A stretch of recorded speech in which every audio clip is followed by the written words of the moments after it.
The Best Friends Play have a long-running series called Box Art Critiques that I enjoy very much. And last year, this dude called NakeyJakey did a video on the death of video game box art! A bit dramatic, perhaps, but he did have a point, and I also can't blame a boy, cause it sure as shit worked. Additionally, this video also inspired the UK Gamer to make a video on the topic as well, simply having a gay old time going through some of his faves. But then, within the deep dark bellows of Twitter and Reddit where those unnamed for my and their own protection reside, elitist tongues were being spoken.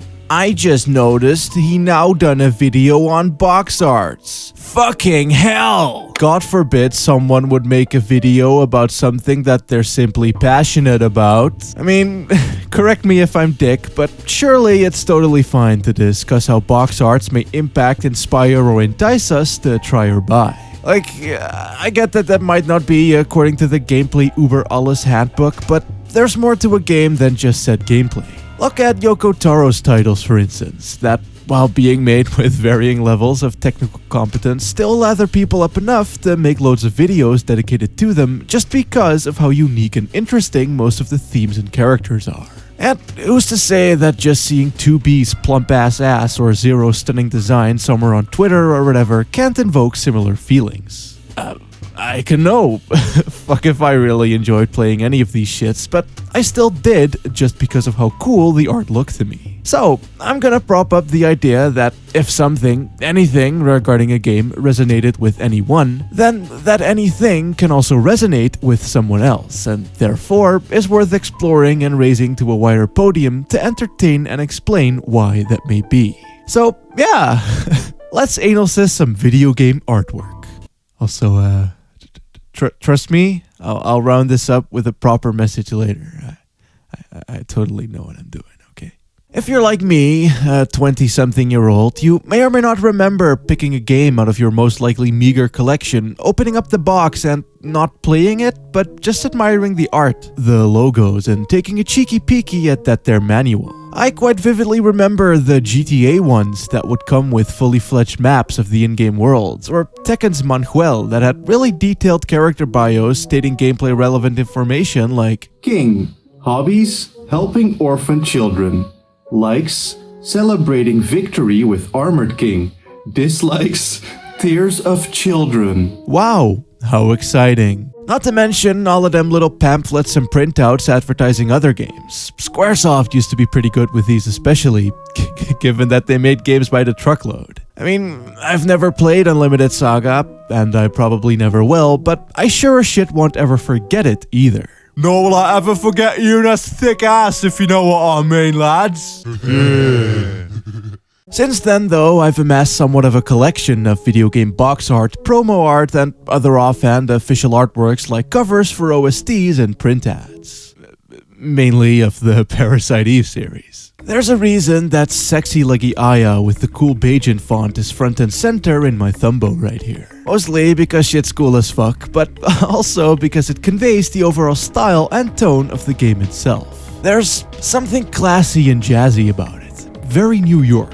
Yet, at the same time, it shows Aya looking sad because her date's a giant fuckboy and because she might not be who she thinks she be and is caught up in all kinds of inner turmoil. Primarily revolving around Eve, her evil other half in a sense, which is reflected perfectly in all other promo art as well, as they're often set side by side or in many a rather rapey predicament. I'm sure Nomura had some frustrations to pen out there. Blatant sexualization aside though, what I think is really cool is how strongly Aya's character is always depicted. I mean, she's quite the determined badass, despite how she's in way over her giant anime head. She always looks confident or somewhat hopeful, and I think that it's important for art like this to reflect that, given how it's meant to create interest in the game and all. Anyway, one could certainly liken this to how Nomura drew all of Final Fantasy VII's cast as well. Cheery, hopeful, determined, in the face of danger. It's pretty neat. Just, you know, would have been cool if he fucking kept that going, the sneaky emo twink. What's also cool about various game accompanying works of art is how they can turn you into a massive head-over-heels fanboy long before you've ever even played the actual game. I mean, I have yet to see any gameplay of Shin Megami Tensei 2 or Shin Megami Tensei...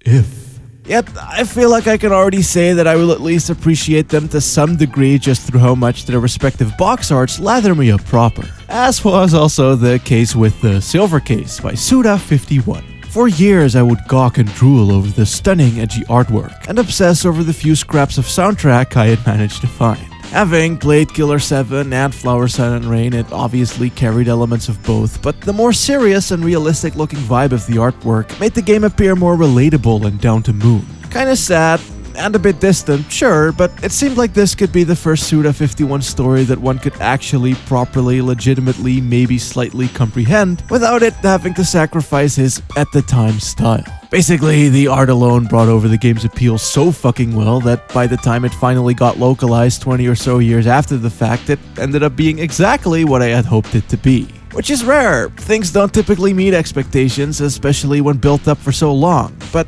that's also exactly my point. If promo done bad, it creates false expectations. But if promo done good, with artistic care in mind, it could potentially possess the same qualities what the game itself does, thus getting you into it proper. Seriously, I don't think it's any coincidence that some of the most celebrated games and even entire franchises have a very strong artistic presence both inside and outside of the actual game.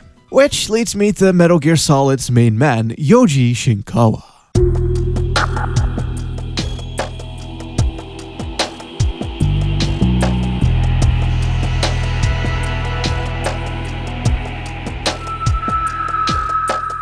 Dude straight up makes military schlock look sad and sexy. He tends to use the same types of bold brushstrokes and dude-centric stylings what one might see in revolutionist propaganda. The way you'd see Big Boss portrayed, for example, isn't too dissimilar from the posters based around Che Guevara. Yet somehow he manages to strip it of the icky nationalist tendencies as they make way for machine-like interferences and distantly stoic expressions. The soldier distilled down to the tool, the machine, and the broken person that they could end up being. Not heroes, but zeros. All but brought down to null.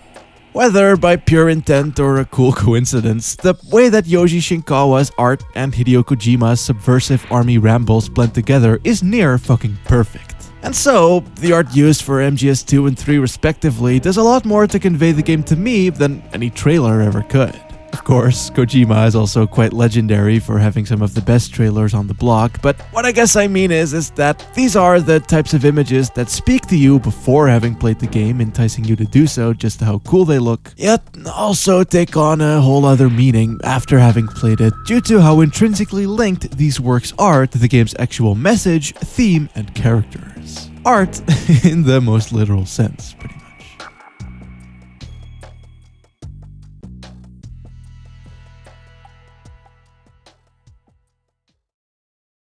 Something else that I also wanted to bring up to bring home some points is that, to me, as an art person, I also find a lot of the work discussed here pretty fucking inspiring. You can see that in this very channel's art direction. Watched together though my shit may be, my thumbnails and title cards are the product of me quite directly ripping off what I see in and around video games. Even something as obscure as PS1 Pizza Nips over here with his fat fonts and flat colors and his unfiltered CG model just slapped all over it is something I've tried to incorporate numerous times, as these nips alone encapsulate the PS1 era pretty fucking well. Thus, inevitably invoking the memories, emotions, sounds, and visuals associated with it upon nip spottage. Which is impressive as well, considering that the game what these nips catapulted from is kind of a piece of shit, so surely, if even a poop game can inspire good when art good, it's worth fucking analyzing and discussing, right? Hell, I'd even extend this to other aspects of game-related art, like the shit you'd see used during loading screens or on title screens and menus. Take Armored Core for Answer, for instance, using very static and stark fonts, accompanied by base colors and weirdly placed 3D models. It looks weirdly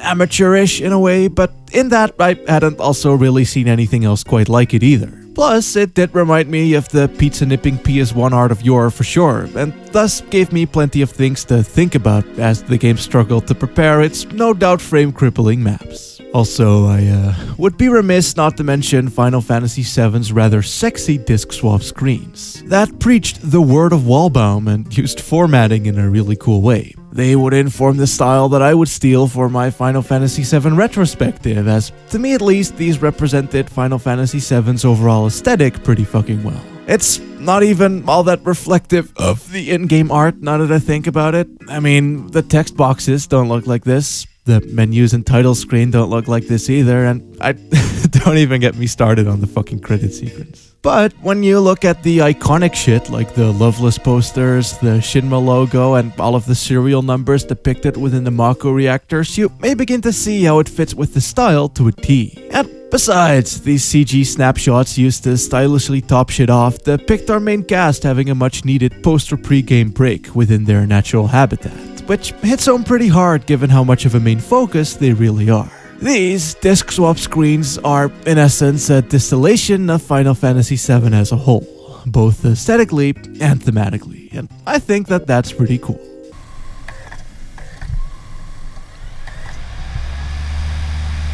Anyway, yeah, the reason that I brought all of this up is that while video games may entertain us, they often also inspire us, and elitist bitch or not, you kinda have to admit that they can do so outside of the actual games just as well.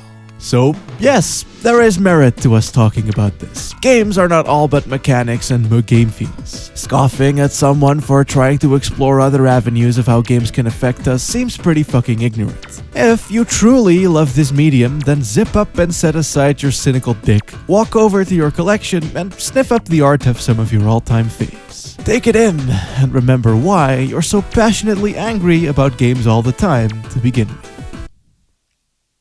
Bitch.